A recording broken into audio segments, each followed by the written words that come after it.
Welcome back to the Brittany Hughes Show, everybody. So Joe Biden had his own basket of deplorables moment on Tuesday, which has sent the left and the media into an absolute panic heading into Election Day.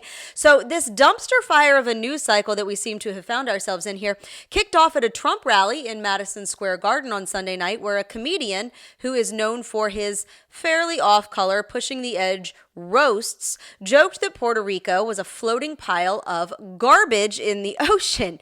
Actually, it started a little bit earlier than that when the left accused Trump of holding a Nazi rally and then labeled everybody who showed up to it as a Nazi, as they are apt to do these days. Seriously, it's the only thing they've got. Like, honestly, it's like a broken record that somebody keeps throwing a needle on. It's terrible. But whatever. They said it was a Nazi rally because it was held at Madison Square Garden, where a bunch of Nazis had held a rally back in 1939, which, for those of you who are doing the math, was 85 years ago. And a lot has happened in Madison Square Garden since then. As a matter of fact, Jimmy Carter held a rally there. The Democrats held their 1992 convention there. The New York Knicks play there. Taylor Swift has performed there, as have many musical artists and athletes and performers of all kinds, way too many to name, because Madison Square Garden is a gigantic arena and it's in New York City and it's iconic, and everybody who is anybody has performed at Madison Square Garden, and nobody bats an eyelash about it until Trump holds a rally there. Because, again, it's a large arena and it can fit a whole mess of people. But suddenly then Madison Square Garden becomes this Nazi stronghold, and if you have an event there, you must be Hitler or something. Honestly, it was absolutely ridiculous. And I'm not at all surprised that the left went with it, because they were grabbing the lowest hanging fruit that they possibly could until they found something even more ridiculous to harp on, which was Tony Hinchcliffe, who is a popular comedian known as Kill Tony. And he's popular for his roasts. That's what he's known for, right? He's known for a style of joking, a style of comedy that depends heavily on insults. That's what he does. And he showed up to the Trump rally on Sunday night and said this. A lot going on. I don't know if you guys know this, but there's literally a floating island of garbage in the middle of the ocean right now. Yeah. I think it's called Puerto Rico.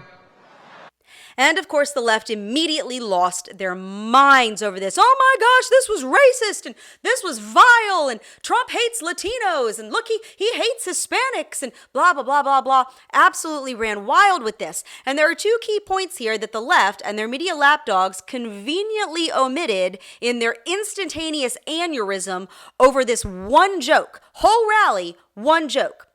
First, it's very important to note here that Hinchcliffe did not call Puerto Ricans garbage. Big important difference here. Big difference. The left is trying to frame his joke as some sort of racist comment, racist slur against Puerto Ricans, like he was calling the people who live there trash. He wasn't. He didn't. I mean, if we're going to quibble about whether or not there was some invisible apostrophe in Biden's later statements, which I'm going to get to in just a moment, then we should be honest and acknowledge that this guy's joke, as edgy as it may have been, as unwise as it may have been to include him in a campaign where you're trying to get people to vote for you, not sure that was the greatest move. But at the end of the day, the joke was not about people. Had nothing to do with people. He said that the island of Puerto Rico is a floating pile of trash, which, second point here, it kind of is. It kind of is. As a matter of fact, Puerto Rico has a long-standing and well-documented, well-understood problem with toxic waste. Literally. The environmentalblog.org explains the Puerto Rico trash problem has been growing for decades. With a population of around 3.2 million, the island generates about 3.7 million tons of waste yearly. Despite being small, the island's landfills are full, and there's no proper recycling infrastructure. This trash crisis affects everything from health to the economy, so solutions are critical for Puerto Rico's future. Puerto Rico residents on average dispose 5.56 pounds of solid waste per day, compared with the national average of 4.91 pounds per day in the U.S. Only 10% of waste is recycled. Trash is literally piling up on the streets. It is literally piling up in the water, on the beaches. By the way, it's not just because, the people there are particularly disgusting and wasteful. They live on an island, which is contained, and their landfills are full. Literally, their landfills, which by definition should be pits of garbage that are then covered over with land to allow for decomposition are now piles of garbage that just sit out in the open air and stink to high heaven. In many cases, they're taller than the houses around them, so now you're left sitting in your living room window, staring out at a mountain of trash. They use stuff in plastic jugs and in bottles, and they've got junk just like everybody else, but they've got nowhere to put it. And the fact that much of their industry is actually dependent upon tourism, where people come in from all kinds of places, and then they create waste and dispose of it, that doesn't help. This problem has also been exacerbated by hurricanes and natural disasters that, tend to wreck stuff and cause all kinds of debris, and then that debris is dumped into a landfill along with everything else, and now we've got a dumpster overcrowding situation. And this is a well-known problem in Puerto Rico. This is not some big secret. The buildup of toxic waste is affecting Puerto Ricans' drinking water, their marine life, and their coral reefs. It's attracting rats, and it's spreading illnesses. It's threatening the same exact tourism industry that actually contributes to it in part. There are reportedly places on this island that stink so bad people can barely stand it. The people of Puerto Rico are not garbage, and nobody at this Trump rally said so, but the island that they live on is. Literally. If we're being honest, it's a floating island of garbage, which quite frankly, if anything, the people who run it should be thanking Kill Tony for his stupid joke, because it's bringing public attention to a very real crisis that needs solving, and I'm not sure a ton of people know about it. But instead of A, understanding that this was a joke and it was not aimed at the people of Puerto Rico, and B, recognizing that like with most good jokes, there is a little very real kernel of truth to it here, the left lost whatever was left of their minds after Donald Trump caused them to have a stroke when he shook a few baskets of fries at a McDonald's the weekend before. Seriously, it's a miracle that the entire left-wing media are not just like guzzling blood pressure medication out of Pez dispensers on live television for all of the freaking out that they have done over the dumbest stuff. CNN's Jen McCosta said that the joke of calling someone garbage is disgusting and hateful. Again, nobody called Puerto Ricans garbage, but we're just going to skip over that little detail because of the narrative, right? CNN said that calling someone garbage is so incredibly crude. Calling them racists and fascists and Nazis, on the other hand, is perfectly acceptable, apparently. CNN's Dana Bash said the joke was too X-rated to air on TV. Too X-rated. Because apparently this guy delivered the line and then dropped his pants? What? Too X-rated? Amazing. This joke is too X-rated to air on live TV, but pornographic books on oral and anal sex handed out to elementary school students at taxpayer-funded educational institutions is perfectly okay. And if you're against that, you're a book burner and a Nazi. Again, always a Nazi. All this contrived anger over a joke. I mean, even Jon Stewart over at The Daily Show admitted that he had a laugh over it, and he is far from a Trump fan. So that's where we were at on Tuesday night. The Kamala Harris campaign, the left-wing media had run for 2 days over this one joke, trying to use it to brand Trump and all of his supporters as anti-Latino, hateful racists. That's where we were at.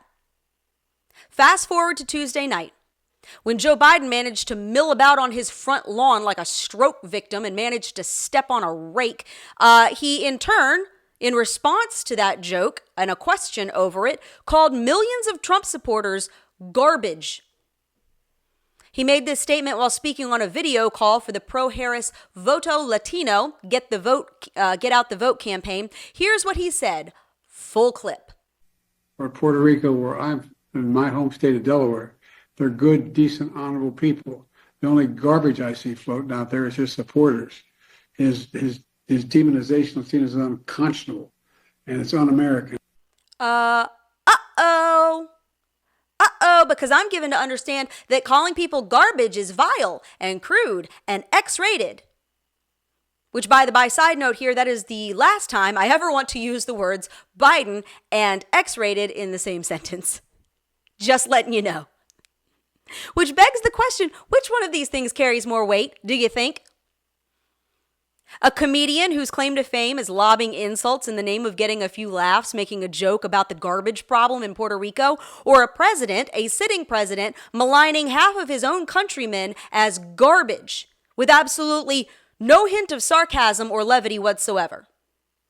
He means it. Which matters more?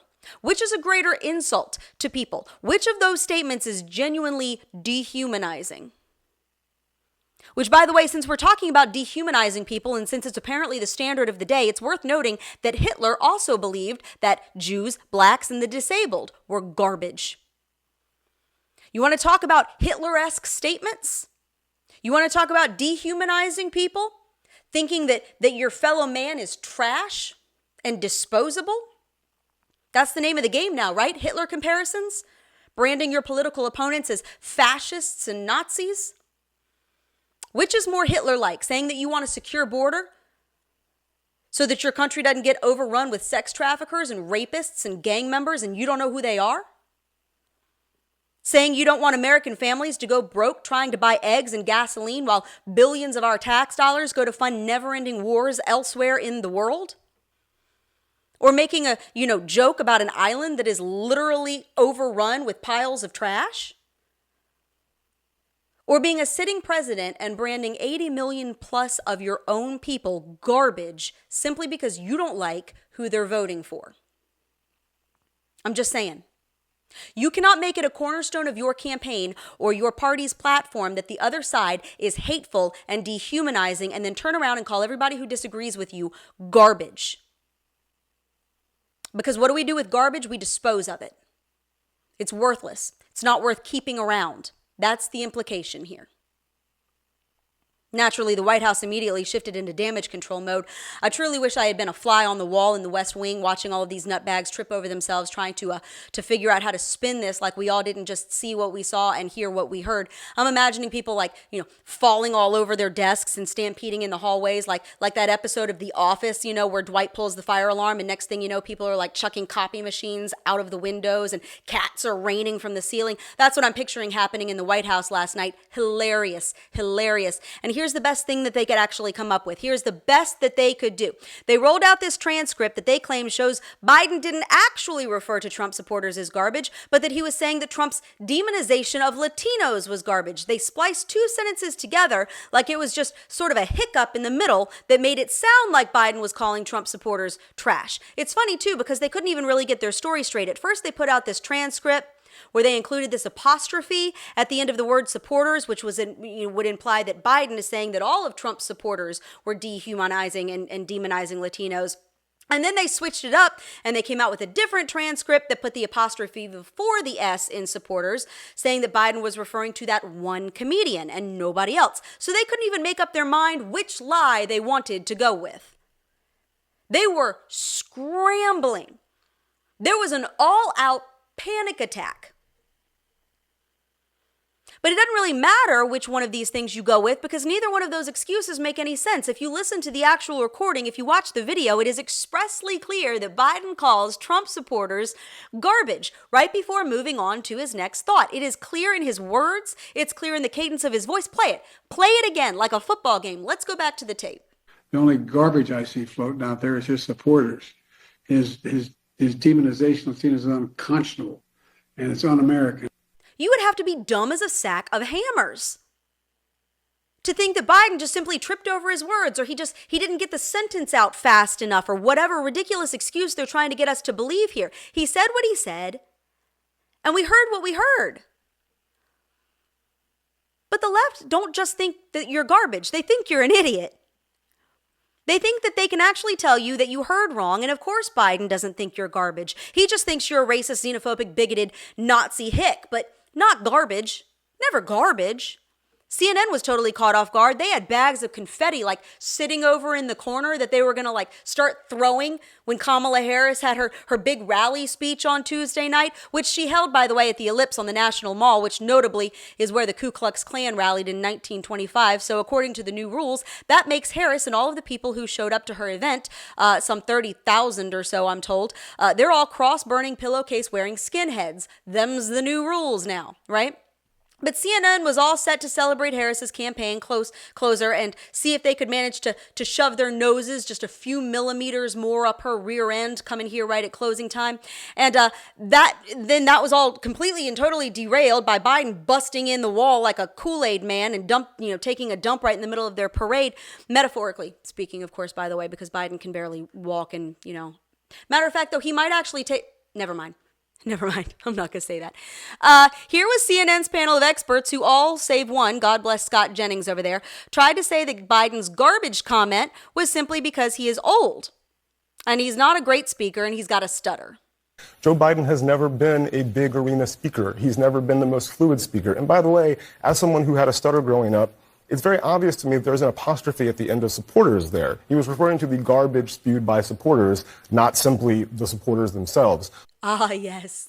The old invisible apostrophe impediment. All right. I didn't know you could hear apostrophes. Do you know you could hear apostrophes? What a load of crock. If anything is garbage, it's this. This is the sight of some people who have reached the end of their barrel of excuses and have nothing but straws left. Oh, but how they're trying. You notice the spin, right? Call Trump a Nazi and a xenophobe and a racist all you want. His supporters are garbage. Yeah. But if you criticize Biden, you're making fun of a man with a stutter. Don't make fun of a man with a stutter. That's ableist. How mean. Oh, and not just a man with a stutter. Suddenly, the media have realized that Biden is older than Methuselah, and now that's a crutch they can lean on. David Folkenflik, who's a correspondent over at NPR, posted on X, quote, having listened to this several times, I think you have an octogenarian with a stutter for whom clarity is an increasing challenge, precisely why Biden was erased from re-election. Really don't sense he's calling Trump supporters garbage. Well, you can not sense it all you like. In fact, sense doesn't really seem to be your strong point here. But my senses, namely my hearing, which is pretty darn good, tells me that's exactly what he said, mostly because, he said it. Also, the sky is blue and water is wet, and you can deny it all you want, but that doesn't make it any less true. And it's hilarious because up until a few months ago when Biden face planted on the debate stage and, his brain disintegrated into a pile of goo in front of the whole world, up until then, the lemmings over at NPR were insisting, were swearing, were screaming from the rafters that Biden's mental faculties were as bright as the noonday sun and he was sharp as a tack. Everything is fine. The country is in great, totally not arthritic hands. And remember the stutter. Don't criticize a man with a stutter. And now, just like that, they have thrown the car into a whole other gear. We're supposed to believe that Biden is just an old, senile man whose wits have just flown the coop, nothing but a bag of mothballs and jello at this point, just a couple of crickets up there playing racquetball. He's still running the country, and that's somehow okay, but he's also a vegetable, and you can't take anything that he says seriously. That's just old Joe. They don't just think you're garbage. They think you are a moron. They think that you are a moron. They think you're stupid. They think that you just fell off the watermelon truck yesterday and hit every pothole on the way down. Then again, the left thinks that you're too stupid to make your own health choices, The left thinks that you're too stupid to know how to spend your own money, or to buy your own necessities or support your own family. They think that you're too stupid to have an opinion about foreign policy. They think that black people are too stupid to get into college on their own, or that Latinos don't know how to migrate into a country lawfully. They think that you're too stupid to understand the effects of mass migration, to form your own political opinions or raise your own children. Mika Brzezinski over on MSNBC famously let it slip that it's the media's job to tell people what to think because you are too stupid to formulate a coherent thought on your own, you drooling, retarded mole rat. The left's entire platform is built on the assumption, the belief that you cannot do anything on your own and you should not be allowed to. So it should come as no surprise to learn that yes, they think you're garbage. That's the point. And with that, that's the Brittany Hughes Show. Thank you so much for joining me. I hope you'll be back with me next Thursday, post-election. We are going to get through this. Come hell or high water. maybe quite literally, but we're going to get through this. I'll see you guys back here next Thursday. In the meantime, head over to Apple Podcasts, hit the subscribe button on The Brittany Hughes Show. That way you don't ever miss an episode. You can also subscribe to the Newsbusters podcast with Tim Graham on Mondays, Wednesdays, and Fridays. I will see you guys back here. I hope you have a fantastic weekend and a blessed week ahead. Keep it together. It's going to be okay.